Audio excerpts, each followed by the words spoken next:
Good evening students. आप देख रहे हैं आपका अपना YouTube channel chemistry point. Students, आज हम कक्षा 12 केमिस्ट्री के 8वें लेसन DMF ब्लॉक तत्व चैप्टर से बोर्ड परीक्षा 2019 में पूछे गए प्रश्नों की हल सहित व्याख्या करेंगे। स्टूडेंट्स, 2019 के पेपर में डी और एफ ब्लॉक चैप्टर से जो प्रश्न 3 पूछे गए थे उनमें पहले एक पैराग्राफ दिया हुआ था। उस पैराग्राफ को पढ़ना था। उस पैराग्राफ को पढ़कर ये 3 प्रश्न उसके आधार पर सॉल्व करने थे। तो पैरा अपने पढ़ लेते हैं पहले कि कौन सा पैरा दिया गया था। दिए गए उदाहरण को पढ़कर अधोलिखित प्रश्नों के उत्तर दीजिए। जैसे आधुनिक आवर्त सारणी के दुर्लभ मृदा तत्व लैंथेनाइड कहलाते हैं, यानी जो तत्व बड़ी मुश्किल से मिलते हैं आधुनिक आवर्त सारणी के, उनको बोलते हैं लैंथेनाइड तत्व। आवर्त सारणी में इनका पृथक ब्लॉक है, यानी आवर्त सारणी में इनका अलग से खंड होता है, वो अपने जानते हैं, इनको नीचे रखा जाता है आधुनिक आवर्त सारणी में। लैंथेनाइड श्रेणी में सीरियम, जिसका परमाणु क्रमांक 58 है, प्रतीक CE है, से प्रारंभ होकर ल्यूटेशियम LU परमाणु क्रमांक 71 तक के 14 तत्व होते हैं, यानी ये CE से लेकर LU तक 14 तत्व होते हैं। सभी लैंथेनाइड तत्व +3 ऑक्सीकरण अवस्था दर्शाते हैं। इसके अतिरिक्त कुछ लैंथेनाइड +2 और +4 ऑक्सीकरण अवस्था भी दर्शाते हैं। लैंथेनाइड श्रेणी में बाईं से दाईं ओर जाने पर परमाणु के आकार में नियमित ह्रास पाया जाता है। इससे क्या बोला जाता है? लैंथेनाइड संकुंचन। लैंथेनाइडों के कई औद्योगिक उपयोग होते हैं, जैसे कि मिश्र धातु का निर्माण, जेट इंजन के कल पुर्जे आदि बनाने में इनका उपयोग किया जाता है। तो ये पैराग्राफ था। अब इससे संबंधित 3 प्रश्न पूछे थे। पहला प्रश्न ये पूछा गया था, लैंथेनाइड तत्वों के हाइड्रोक्साइडों की क्षारीय प्रकृति बाईं से दाईं ओर जाने पर घटती है, क्यों? तो यहां शायद हमें एक घटना मिल रही है, देखिए, लैंथेनाइड संकुंचन की। तो इसका उत्तर जो है इसी घटना से संबंधित होगा। देखिए, पहले हम जानते हैं कि लैंथेनाइड जो होते हैं वो जल से क्रिया करके ये हाइड्रोक्साइड बनाते हैं। ये देखिए, लैंथेनाइडों को सामान्य रूप से हम Ln प्रदर्शित कर सकते हैं। Ln की अभिक्रिया, लैंथेनाइड तत्वों की क्रिया जब जल से होती है तो लैंथेनम हाइड्रोक्साइड बनता है, LnOH की होल 3 बनता है। और जब हमने इस साथ में हाइड्रोजन गैस मुक्त होती है, जब इस अभिक्रिया को हम बैलेंस करते हैं तो इस प्रकार से ये संतुलित समीकरण हमारे पास निकल कर आती है। 2Ln + 6H2O से 2LnOH की होल 3 + 3H2।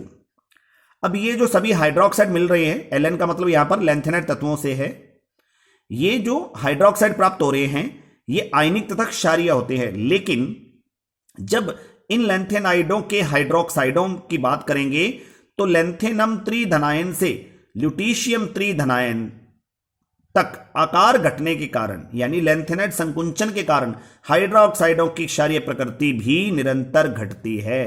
तो प्रश्न क्या पूछा गया था कि लैंथेनाइड तत्वों के हाइड्रोक्साइडों की क्षारीय प्रकृति बाईं से दाईं ओर जाने पर घटती है। क्यों घटती है? उसके पीछे कारण ये घटना है।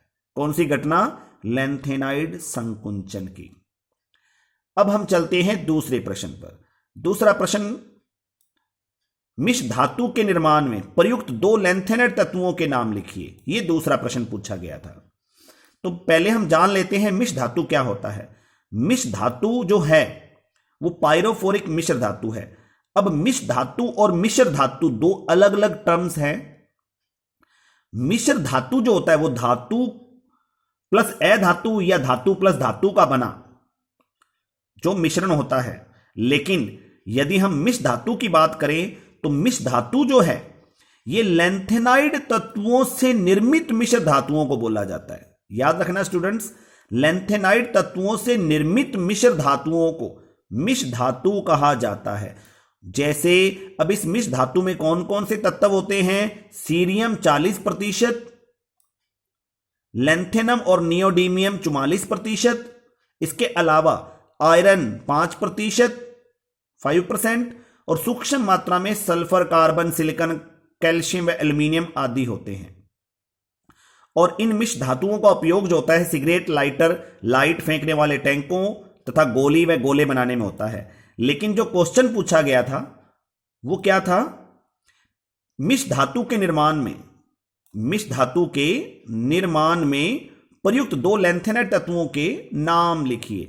तो लैंथेनाइड तत्व कौन कौन से दिख रहे हैं हमें? यहां पर सीरियम दिख रहा है, क्योंकि लैंथेनम 57 के जस्ट बाद 58 से 71 तक के जो 14 तत्व होते हैं उन्हें हम लैंथेनाइड कहते हैं। तो सीरियम 58वां तत्व है, सीरियम, प्रेजोडीमियम, नियोडीमियम। अब ये नियोडीमियम जो है ये 59वां तत्व है, सॉरी 60वां।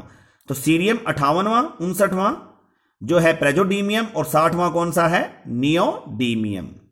तो यहां पर हमें सीरियम और प्रेजोडीमियम ये 2 तत्व कौन से दिखाई दे रहे हैं? लैंथेनाइड के। तो यहां जो क्वेश्चन पूछा गया था कि मिश्र धातुओं के निर्माण में प्रयुक्त 2 लैंथेनाइड तत्वों के नाम लिखिए। तो क्या नाम लिखेंगे हम यहां पर? सीरियम और नियोडीमियम। अब चलते हैं तीसरे प्रश्न पर। +4 ऑक्सीकरण अवस्था दर्शाने वाले किसी एक लैंथेनाइड तत्व का नाम लिखिए। तो +4 ऑक्सीकरण अवस्था दर्शाने वाले ये तत्व होते हैं सीरियम, प्रेजोडीमियम, नियोडीमियम, डिस्प्रोस्मियम। इनकी ऑक्सीकरण अवस्था +3 के अलावा +4 भी देखने को मिलती है। वैसे तो लैंथेनाइडों की सामान्य ऑक्सीकरण अवस्था कौन सी होती है? +3 होती है, लेकिन कुछ लैंथेनाइड +2, +4 ऑक्सीकरण अवस्था भी दर्शा लेते हैं। और +3 के अलावा ये जो लैंथेनाइड तत्व हैं ये +4 ऑक्सीकरण अवस्था भी दर्शाते हैं। तो हमें इनमें से कोई भी एक उदाहरण लिखना है। जैसे यदि हम एक उदाहरण चुनेंगे तो पहला ही चुन लेंगे, सीरियम Ce, जो जिसका परमाणु क्रमांक 58 है, इसकी ऑक्सीकरण अवस्था कितनी है? +4 है, यानी +3 के अलावा। तो स्टूडेंट्स ये थे 2019 की बोर्ड परीक्षा में पूछे गए प्रश्न और उनकी हल सहित व्याख्या। तो स्टूडेंट्स अगर आपको ये वीडियो पसंद आई है तो इस वीडियो को आप लाइक और शेयर जरूर करें, और जो यूजर्स मेरे इस चैनल पर पहली बार विजिट कर रहे हैं वो मेरे इस चैनल को सब्सक्राइब कर दें, साथ में बेल आइकन को जरूर दबा दें ताकि मेरी आगे आने वाली हर वीडियो का नोटिफिकेशन आपको समय रहते मिल सके। और स्टूडेंट्स मेरे चैनल में आपको क्वेश्चन बैंक नाम से प्लेलिस्ट में एक टॉपिक मिलेगा, तो उसके अंदर गत वर्षों की बोर्ड परीक्षाओं में पूछे गए प्रश्नों की हल सहित व्याख्या के लेक्चर मिलेंगे। तो आप प्लेलिस्ट में जाकर क्वेश्चन बैंक नाम से जो फोल्डर बना हुआ है उसके अंदर उन क्वेश्चंस को देखें और अपनी केमिस्ट्री को स्ट्रॉन्ग करें। Thank you students.